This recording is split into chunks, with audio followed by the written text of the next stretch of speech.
Olá, meus queridos! Mais uma vez chegou o momento de estudarmos a Palavra de Deus aqui no Essencial da Bíblia. E para mim é um privilégio muito grande, em primeiro lugar, poder falar da Palavra de Deus. Em segundo lugar, ter você aí como meu companheiro, a minha companheira de jornada nas páginas da Bíblia Sagrada. Como é bom falar desse livro tão maravilhoso que nos foi dado de presente pelo Pai Celestial através dos profetas que escreveram as palavras, as frases, as linhas desse livro que tem tanta salvação contida nele. Vamos orar a Deus nesse momento, pedindo a presença do Espírito Santo? Vamos lá.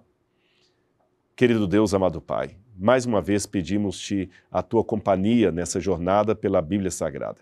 Que teu santo poder esteja conosco, que teu Santo Espírito fale ao nosso coração, iluminando-nos no entendimento da tua revelação. Fica conosco, querido Pai.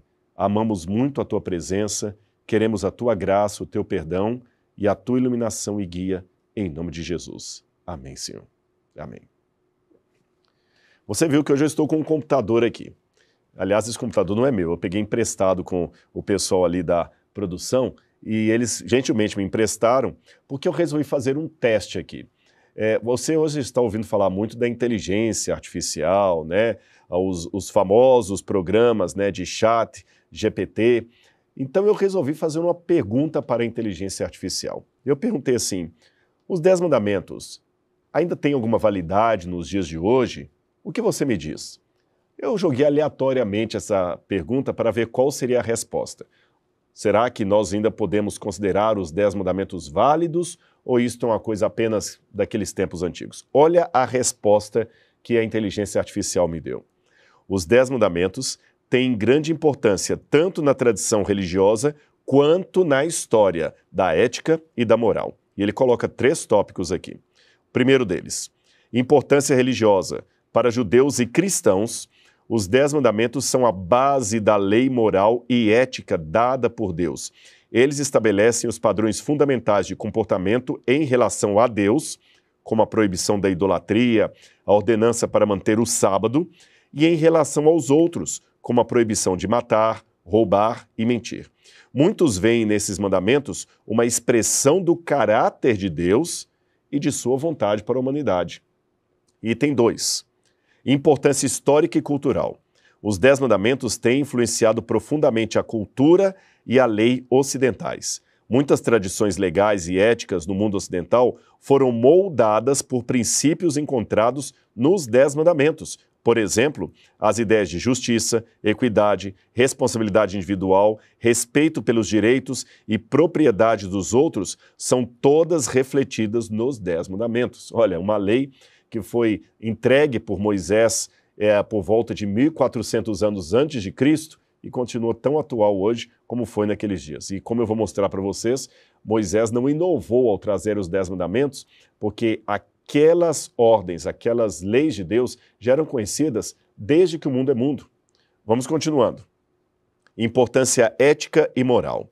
Embora interpretados de maneiras diferentes ao longo do tempo e em todas as culturas diferentes, os 10 mandamentos continuam a fornecer uma estrutura para a discussão ética e moral. Eles abordam questões fundamentais de como as pessoas devem tratar umas às outras e o que constitui um comportamento justo e ético. E, finalmente, o chat aqui da inteligência artificial termina dizendo: então, independentemente das crenças religiosas individuais, os 10 mandamentos têm um impacto significativo na sociedade e na cultura e continuam a influenciar nossas discussões e o entendimento da ética e da moralidade. Olha, a inteligência artificial até que é bem inteligente. Ela foi ao ponto aqui. Os 10 mandamentos continuam tendo valor em nossos dias. Mas, afinal de contas, qual é o conteúdo dos 10 mandamentos? O que está estipulado neles? Muitas pessoas conhecem os 10 mandamentos, outras talvez não. Há também aqueles que confundem os 10 mandamentos com a versão do catecismo, que é diferente da versão bíblica. No catecismo você tem lá os 10 mandamentos como sendo amar a Deus sobre todas as coisas, não tomar o seu santo nome em vão, guardar domingos e festas, não pecar contra a castidade. Mas essa versão dos 10 mandamentos que está no catecismo da Igreja Católica não é a versão original dos 10 mandamentos que está nas Bíblias. Você pode pegar em qualquer Bíblia, de qualquer edição, a Bíblia do padre Mato Soares, a tradução ecumênica da Bíblia, a Nova Versão Internacional, a Bíblia da Pastoral, a Bíblia João Ferreira de Almeida, não importa, qualquer versão da Bíblia, a Bíblia hebraica, a Bíblia judaica, qualquer Bíblia vai trazer os 10 mandamentos nesta forma que eu vou ler para vocês aqui. Eu estou lendo a tradução, a Nova Versão Internacional. Mas ainda que mude um pouquinho uma palavra ou outra, o conteúdo é este. Êxodo capítulo 20. É um dos lugares onde os 10 mandamentos são apresentados. E aqui eles estão assim. Veja bem, vou ler para vocês. Aqui está Êxodo capítulo 20. E Deus falou todas estas palavras. Eu sou o Senhor teu Deus, que te tirou do Egito, da terra da escravidão. Não terás outros deuses diante de mim. Não farás para ti nenhum ídolo, nenhuma imagem de qualquer coisa no céu, na terra ou nas águas debaixo da terra. Não te prostrarás diante deles, nem lhes prestarás culto, porque eu sou o Senhor teu Deus. Sou Deus zeloso, que castiga os filhos pelos pecados de seus pais até a 3ª e 4ª geração daqueles que me desprezam. Mas trato com bondade até 1000 gerações aos que me amam e obedecem os meus mandamentos. Não tomarás o nome do Senhor, teu Deus, em vão, porque o Senhor não deixará impune qualquer que tomar o seu nome em vão. Lembra-te do dia de sábado para o santificar. Trabalharás 6 dias, e neles farás todos os teus trabalhos. Mas o 7º dia é o sábado dedicado ao Senhor, o teu Deus. Nesse dia não farás trabalho algum, nem tu, nem teus filhos ou filhas, nem teus servos ou servas, nem teus animais, nem os estrangeiros que morarem em tuas cidades. Porque em 6 dias o Senhor fez os céus e a terra, o mar e tudo o que neles existe. Mas o 7º dia descansou. Portanto, o Senhor abençoou o 7º dia e o santificou. Até aqui os mandamentos mostraram a relação moral entre o ser humano e Deus. Agora, de ser humano para ser humano. É como se a primeira parte da lei tivesse uma dimensão vertical, homem, Deus, e a segunda parte uma dimensão horizontal, homem, homem, ou ser humano, ser humano. Vamos lá. Honra teu pai e tua mãe, a fim de que tenhas vida longa na terra que o Senhor teu Deus te dá. Não matarás, não adulterarás, não furtarás. Não darás falso testemunho contra o teu próximo. Não cobiçarás a casa do teu próximo, não cobiçarás a mulher do teu próximo, nem os seus servos ou servas, nem o seu boi ou jumento, ou coisa alguma que lhe pertença. Então esta é, de certa forma, a postura, o resumo dos 10 mandamentos. Agora, se nós formos a Êxodo, capítulo 31, versículo 18, nós vamos ver de quem é a autoria final desses mandamentos. Êxodo, capítulo 31, versículo 18. Eu vou ler para vocês. Quando o Senhor terminou de falar com Moisés no Monte Sinai, deu-lhe as 2 tábuas da aliança, tábuas de pedra, escritas pelo dedo de Deus. Alguns costumam até fazer uma pergunta meio capciosa. Qual a única parte da Bíblia que não foi inspirada? Você já aprendeu aqui no nosso curso Essencial da Bíblia a passagem de Paulo a Timóteo, onde ele fala que toda a Escritura é inspirada por Deus. E nós dissemos naquela ocasião que não é a maior parte da Bíblia que é inspirada, que 100% da Bíblia foi inspirado por Deus. Porém, uma forma capciosa de brincar um pouquinho aqui com o jogo de palavras é perguntar qual a parte da Bíblia que não foi inspirada por Deus. E a resposta correta, os 10 mandamentos. Porque todas as partes da Bíblia, Deus impressionou o profeta a escrever a palavra dele. Mas no caso dos 10 mandamentos, não. Deus, de maneira direta, escreveu na pedra com o seu dedo os mandamentos que ele queria que o povo obedecesse. Agora, e Jesus no Novo Testamento? Qual a postura de Jesus em relação à lei? Eu faço essa pergunta porque muitos acreditam que Jesus anulou a lei, Jesus aboliu os mandamentos, que não tem mais relação nenhuma disso aqui para os cristãos modernos. Isso não é verdade. Tanto é que se você perguntar a qualquer cristão hoje, seja ele protestante, evangélico, católico, ele vai concordar com praticamente todos os mandamentos. Você pergunta a um cristão assim, então tá bom, a lei foi abolida na cruz, como muita gente diz? Sim, foi abolida na cruz. Não precisamos mais dos 10 mandamentos? Não. Tá bom. Você pode matar? Não. Você pode adulterar? Não. Você pode desonrar pai e mãe? Não. Você pode adorar um ídolo? Não. Então, peraí, se foi abolida a lei, como é que você continua ainda preso moralmente a esses mandamentos? Olha a relação, a postura de Jesus com relação aos 10 mandamentos. Evangelho de João, capítulo 15, versículo 10. Evangelho de João, capítulo 15, versículo 10. Na minha tradução diz assim, vou ler para vocês. Se vocês obedecerem aos meus mandamentos, permanecerão no meu amor, assim como eu tenho obedecido aos mandamentos do meu Pai e no seu amor permaneço. Aí alguém pode falar, não, Rodrigo, mas vem cá, quando Jesus falou assim, os meus mandamentos, ele não se referiu ao decálogo. Decálogo é uma das palavras que nós usamos para para nos referirmos aos 10 mandamentos. Então muita gente diz, não, quando Jesus disse os meus mandamentos, o mandamento dele é apenas um, amar a Deus sobre todas as coisas e ao próximo como a ti mesmo. Jesus não se referiu aos 10 mandamentos. Será? Será que ele realmente aboliu a lei na cruz? Vamos a Mateus capítulo 5, versículos 17 em diante, para ter a resposta bíblica a esta questão. Mateus capítulo 5, versículos 17 em diante dizem assim, não pensem que vim abolir a lei ou os profetas. Não vim abolir, mas cumprir. Opa, Rodrigo, mas aí, tá vendo aqui, ó? Ele não veio abolir, mas veio cumprir. Aí muitas pessoas pensam que esse cumprir significa assim, cumpriu, acabou, não tem mais que fazer mais nada, sabe? Quando você cumpre, é como se fosse, digamos assim, um dever escolar. O professor passa como dever escolar que o aluno tem que fazer uma redação sobre a independência do Brasil. Aí ele cumpre o que o professor falou, ele faz a redação sobre a independência do Brasil e a partir do momento que ele cumpre com aquela obrigação e faz a redação, ele não precisa mais fazer aquilo, está cumprido. Mas não é esse o sentido que Jesus está dando aqui. Quer ver? É só ler a continuação do texto. Ele diz assim, olha, digo-lhes a verdade, enquanto existirem céus e terra, de forma alguma desaparecerá da lei a menor letra ou o menor traço, até que tudo se cumpra. Ora, o céu e a terra não passaram ainda. Olha bem a ênfase de Jesus. Eu não vim destruir a lei, eu vim cumpri-la, porque até que o céu e a terra passem, nem a menor letra, nem o menor traço passarão da lei até que tudo se cumpra. E ele continua enfatizando ainda de maneira mais forte isso aqui, para ver que eu não estou inventando. Todo aquele que desobedecer a um desses mandamentos, ainda que dos menores, e ensinar os outros a fazerem o mesmo, será chamado menor no reino dos céus. Mas todo aquele que praticar e ensinar estes mandamentos será chamado grande no reino dos céus.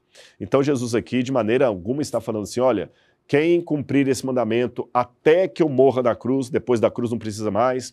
Não, ele fala o seguinte, ainda que o céu e a terra passem, ainda que passem, não que passarão, ainda que o céu e a terra passem, nem o i, nem um tio, ou nem a menor letra, nem o menor traço, jamais passarão da lei até que tudo se cumpra. Então você está vendo que Jesus valorizou sim os 10 mandamentos. Os 10 mandamentos são a expressão de amor de Deus em relação ao seu povo. Mas vamos continuar. Qual é o propósito dessa lei que Deus deu? Romanos capítulo 7, versículo 7, apresenta isso. Paulo falou muito sobre a lei, foi um dos que mais escreveu a esse respeito. E no capítulo 7 de Romanos, versículo 7, ele dá a resposta. Que diremos então? A lei é pecado? De maneira nenhuma. De fato, eu não saberia o que é pecado, a não ser por meio da lei. Pois, na realidade, eu não saberia o que é a cobiça se a lei não dissesse não cobiçarás. A lei, então, funciona na Bíblia como se fosse um espelho. Veja, se você está com o rosto sujo de graxa, ou com o cabelo despenteado, ou com a maquiagem do rosto ali distorcida, é o espelho que mostra a sua realidade. Espelho, felizmente, não tem Photoshop. Ele mostra você como você é, como você está. Então o espelho ele tem esse papel, mostrar a sua sujeira, mas o espelho não pode limpar você. Esse é um detalhe importante. A lei, ela vai mostrar o seu pecado, mas ela não pode curar você desse pecado. Aí nós temos que ir a Cristo. Ele pode nos limpar de todo o pecado. Agora, outra pergunta que poderiam fazer, será que nós podemos guardar apenas uma parte da lei? Vamos deixar a Bíblia responder isso. Tiago, capítulo 2, versículo 10. Tiago, capítulo 2, versículo 10. Vou ler aqui para vocês. Olha o que a Bíblia diz. Tiago 2, versículo 10. Pois quem obedece a toda a lei, mas tropeça um ponto, torna-se culpado de quebrá-la inteiramente. Pois aquele que disse não adulterarás, também disse não matarás. Se você não comete adultério, mas comete assassinato, você se torna um transgressor da lei. Aí você pode pensar, Rodrigo, então eu estou perdido. Calma. Olha o que a própria Bíblia diz aqui na carta de João com relação aos erros que nós cometemos, tá bom? Primeira carta de João, capítulo 2, diz assim: Filhinhos, escrevo-lhes estas coisas para que vocês não pequem. Se, porém, alguém pecar, temos um intercessor junto ao Pai, Jesus Cristo, o justo. Ele é a propiciação dos nossos pecados, não somente pelos nossos, mas também pelos pecados do mundo inteiro. Sabemos que o conhecemos se obedecemos aos seus mandamentos. Aquele que diz, eu o conheço, mas não obedece os seus mandamentos é mentiroso, e a verdade não está nele. Mas se alguém obedecer a sua palavra, nele verdadeiramente está o amor de Deus que é aperfeiçoado. Ou seja, não dá para amar a Jesus só de palavra. Não dá para falar assim, eu obedeço a Cristo, amo a Cristo, mas acho que a lei já caducou. Não faz sentido isso à luz da Bíblia. Os mandamentos, eles não estão aqui para tirar a nossa liberdade, eles estão para nos dar liberdade. Você pode dizer assim, Rodrigo, mas a palavra que mais se repete nos 10 mandamentos é a palavra não.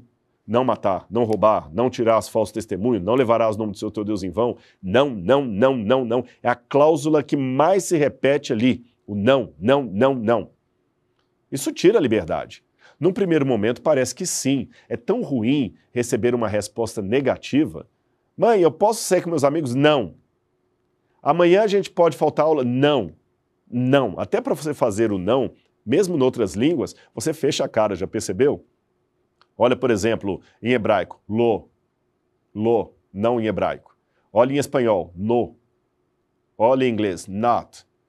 Olha em português, não. Já o sim, você já abre todo, né? Sim, yes, você até sorri. Então passa-se a impressão que uma lei negativa, ela tira a liberdade da gente, Deus não desmancha prazeres, mas não é bem assim. E eu vou provar para você agora que uma lei negativa pode dar mais liberdade do que uma lei positiva. Quer ver? Suponhamos que seja meu aniversário e eu lhe dê uma lei negativa. Eu diga para você assim, olha, não me dê gravatas, porque eu tenho muita gravata em casa e hoje já não uso mais tanta gravata. Então não me dê gravatas. Será que eu estou mesmo tirando a sua liberdade? Você pode me dar o que você quiser. De um cartão postal a um papel embolado que você achou no chão. Qualquer coisa que você me der está dentro do meu desejo, porque eu só lhe restringi em relação à gravata. Você pode dar qualquer outras coisas. Agora, vamos ver ao contrário disso uma lei positiva. Se eu digo para você, dê-me um carro 0 km, eu não abri a opção. Eu não lhe dei a liberdade de escolher outra coisa, você é obrigado a dar o carro. E se você olhar bem do lado de fora da janela, você vai perceber que o mundo sempre nos obriga de maneira positiva. A lei de Deus, por exemplo, diz a você, não use drogas, não entregue seu corpo à promiscuidade, não se entregue aos vícios, à bebedeira. A lei do mundo só lhe dá ordens desse tipo. Curta a vida, aproveite a juventude, beba, fume. Você já notou que a maior parte dos comerciais de TV são sempre no imperativo? Beba refrigerante X, use a sandália tal, vista aquilo, faça aquilo, assista, não perca, clique aqui, saiba mais. Ou seja, tudo é sempre no imperativo. E o problema é que quando você obedece algumas dessas leis do mundo, que aparentemente querem lhe dar liberdade, elas tiram a sua liberdade. Porque, por exemplo, vamos falar dos vícios. No início, você pode escolher se quer fumar ou não. Se você cede, você só pode escolher a marca do cigarro, porque deixar do vício não é nada fácil. Lembra lá no Gênesis, quando no Jardim do Éden Deus falou, não comam da árvore do conhecimento do bem e do mal? Adão e Eva estavam livres para comer de qualquer outra árvore. O diabo é que restringiu com sua lei positiva. Comam, porque o dia que vocês comerem, vocês serão iguais a Deus. Então, cuidado com as leis positivas desse mundo.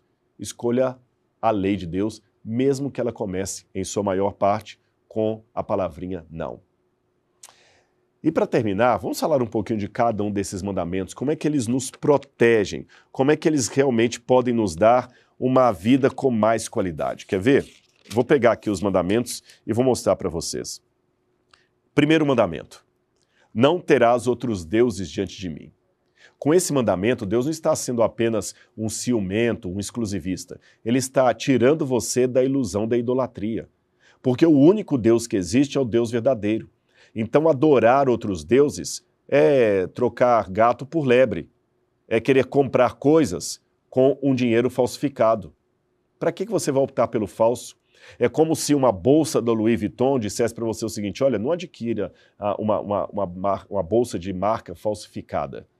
Não coloque gasolina adulterada no seu carro. Não coloque algo contaminado no seu corpo. Não adore outro Deus diante de mim.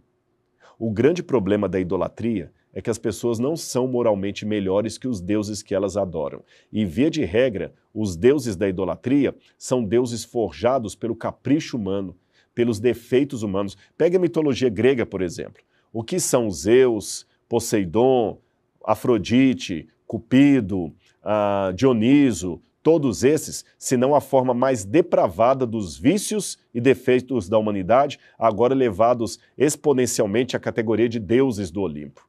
Mas são apenas a divinização dos nossos piores defeitos. Aí você pega um Deus desse, adora esse Deus e você se torna moralmente inferior ao Deus que você adora. O outro mandamento, não farás para ti ídolo nenhum. Ora, a idolatria, ela corrói porque ela prende você. Há pessoas que por causa da idolatria, e a idolatria não é só para um ídolo tipo um deus, a idolatria pode ser com um carro, a idolatria pode ser com dinheiro, com a casa, com a beleza. Você já notou que, por exemplo, até o trabalho pode ser uma idolatria? Há muitos pais que perdem os filhos porque estão ocupados demais com coisas importantes e não têm tempo para aquilo que é essencial. A idolatria é algo que aprisiona. Deus quer livrar você disso. Mais um mandamento. Não tomarás o nome do Senhor teu Deus em vão. Ensinar respeito gera respeito. Ser respeitoso, corrigindo a frase, ser respeitoso gera respeito. Você ensina para as crianças respeito pelos mais velhos, pela hierarquia, porque você respeita o Supremo, que é o Altíssimo. Continuando ainda. Lembra-te do dia do sábado para o santificar. Muitas pessoas perguntam para mim, Rodrigo, você guarda o sábado? Como é que é esse negócio de guardar o sábado? Não pode fazer isso, não pode fazer aquilo? Olha, é o contrário. O sábado não é um dia de pode, não pode. O sábado é o dia da alegria. Há coisas que eu não faço realmente no sábado por uma questão de coerência. Imagine assim, você tem aí o dia do seu aniversário de casamento e você é feliz no casamento, então você vai entender a comparação que eu quero dar. No dia do seu aniversário de casamento, não é de bom tom que você deixe a esposa em casa para ir jogar futebol com seus amigos. Concorda comigo? Jogar bola em si não é problema, mas no dia do aniversário do casamento, não é muito inteligente fazer isso. No dia do seu aniversário de casamento, você não vai tirar o dia para lavar a casa e lavar o carro. Você vai fazer isso antes, para que naquele dia você comemore. E aquela data festiva do aniversário de casamento só tem sentido em relação aos demais dias do ano em que você vive feliz com a pessoa que está do seu lado. É justamente por viver feliz com ela em todos os dias do ano que quando chega aquela data, você tem o que comemorar. A mesma coisa é o sábado. A diferença é que o sábado é uma comemoração semanal e não anual. Mas o sábado só tem sentido em relação àquilo que eu desfruto com Deus no domingo, segunda, terça, quarta, quinta e sexta. Eu vivo tão bem com Deus, de maneira tão feliz, que quando chega o sétimo dia, eu tenho o que comemorar. E por ser um dia festivo espiritualmente, eu deixo de fazer algumas coisas nesse dia, não porque elas sejam pecado em si, mas porque não tem ligação com aquela data festiva. Como eu disse, no dia do seu casamento você resolver marcar uma partida de futebol com os colegas. Os demais mandamentos são todos claros também para promover a ordem social. Olha, honrar o pai e a mãe. Hoje um dos grandes problemas que nós temos é justamente de famílias desestruturadas porque os filhos não têm mais relação com os pais. Não matar, a preservação da vida, não adulterar, a preservação da moralidade, não furtar, o respeito à propriedade do outro, não dar falso testemunho contra alguém. É tão ruim quando alguém calunia você. Não cobiçar as coisas do outro, porque é interessante, aquele que cobiça nunca tem, você já percebeu? Ele sempre cobiça, é porque sempre falta-lhe algo. Percebeu como os mandamentos protegem você? E quando Jesus resumiu no Novo Testamento os mandamentos em apenas 2 leis, amar a Deus sobre todas as coisas e ao próximo como a si mesmo, muitas pessoas leem essa passagem de Jesus de uma maneira equivocada. Eles entendem assim, bom, Jesus disse que o que importa é amar a Deus sobre todas as coisas e ao próximo como a mim mesmo. Então Jesus cancelou a lei. Isso não é verdade. Como eu disse no início desse estudo, muitas pessoas que pensam que o Novo Testamento anulou a lei continuam valorizando a maior parte dos mandamentos. Continuam achando que é errado matar, adulterar, adorar ídolos, desonrar o nome de Deus. Então a lei não acabou. Outra pergunta que nós podemos fazer é a seguinte: se as pessoas que viveram antes da cruz eram salvas pela graça de Cristo, sim, porque a lei não salva. A lei nunca salvou. Se a lei nunca salvou, como é que Moisés foi salvo? Pela lei ou pela graça? Pela graça. E Paulo, como Paulo foi salvo? Também pela graça. A diferença entre Paulo e Moisés é que Moisés foi salvo pela graça daquele que haveria de vir. E Paulo foi salvo pela graça daquele que veio e voltará. Só isso. Mas foi a graça de Jesus que salvou todos os que viveram no Antigo Testamento e todos os que viveram depois do Novo Testamento.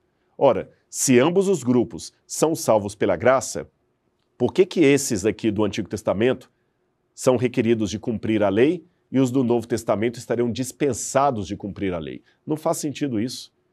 Tá certo? Não faz o menor sentido. E, finalmente, por que Jesus, então, resumiu a lei em 2 mandamentos, amar a Deus sobre todas as coisas e ao próximo como a si mesmo? Simples, é o que eu falei. Os 4 primeiros mandamentos são a relação do ser humano para com Deus. Amar a Deus sobre todas as coisas. Veja bem, isso não é assim. Não ter outros deuses diante de Deus, não adorar imagens de escultura, não levar o nome de Deus em vão, guardar o sábado. São os mandamentos litúrgicos do ser humano para com o seu Criador. Os demais mandamentos desde honrar pai e mãe até o último, não cobiçarás nada do seu próximo, referem-se à relação horizontal de ser humano para com ser humano e cumprem o segundo resumo, amar ao próximo como a si mesmo. Percebeu? Por fim, eu posso dizer para você que os mandamentos de Deus são uma bênção em nossa vida. Eles não são um fardo. É claro que há pessoas que querem tornar os 10 mandamentos algo legalista, enfadonho. Mas quando você cumpre algo por amor e não meramente por dever, é outro sabor que daquela prática passa a ter na sua vida. Os que são pais podem entender isso. Todo o seu sacrifício em cuidar dos seus filhos é diferente de uma babá que é paga para fazer aquilo e não gosta muito da profissão que tem. Uma coisa é cuidar de filhos dos outros. Outra coisa é cuidar daquele que saiu do seu ventre. O trabalho é o mesmo. Crianças sujam fralda, acordam de madrugada. Mas o filho dos outros é filho dos outros. Você está ali pelo salário que você vai ganhar no final do mês. E se você não gostar daquele emprego ou arrumar uma oportunidade maior, você vai embora daquela casa e deixa aquelas crianças, mesmo que você goste delas. Agora, quando é o seu filho, você faz a mesma coisa que a babá, não ganha nenhum salário por isso e não sente que aquilo é chato, é enfadonho, por mais trabalhoso que seja. Qual a diferença de um caso para o outro? Sendo que o trabalho é o mesmo. É porque num você fazia apenas profissionalmente, no outro é por amor. É assim que você deve entender os mandamentos. Você os guarda profissionalmente ou por amor àquele que deu a vida por você? Pense nisso. Os 10 mandamentos de Deus foram dados para o nosso benefício. Se eu não cumprir a lei, o Criador, o Altíssimo, não perderá nada. O perdedor serei eu. É como não seguir as orientações do meu médico. Se eu não cumprir a recomendação médica, o médico não perderá nada. O paciente é que ficará prejudicado. Não cumprir os mandamentos de Deus é a mesma coisa. Portanto, hoje, peça ao Espírito Santo que lhe dê discernimento para entender essas leis tão importantes. Peça a Cristo a graça que lhe basta para que você possa cumprir os mandamentos de Deus. E se você resvalar, pecar, você tem um advogado perante o Pai. Mas entenda, esses deveres não são uma lei cega, chata, legalista. São elementos de amor que Deus deu para o nosso próprio bem e para a nossa liberdade. O nosso estudo de hoje vai ficando por aqui, mas nós temos ainda outro encontro, porque eu tenho muitos assuntos para tratar com você aqui no Essencial da Bíblia. Um grande abraço, fique na paz de Jesus e até o nosso próximo encontro. Tchau, tchau.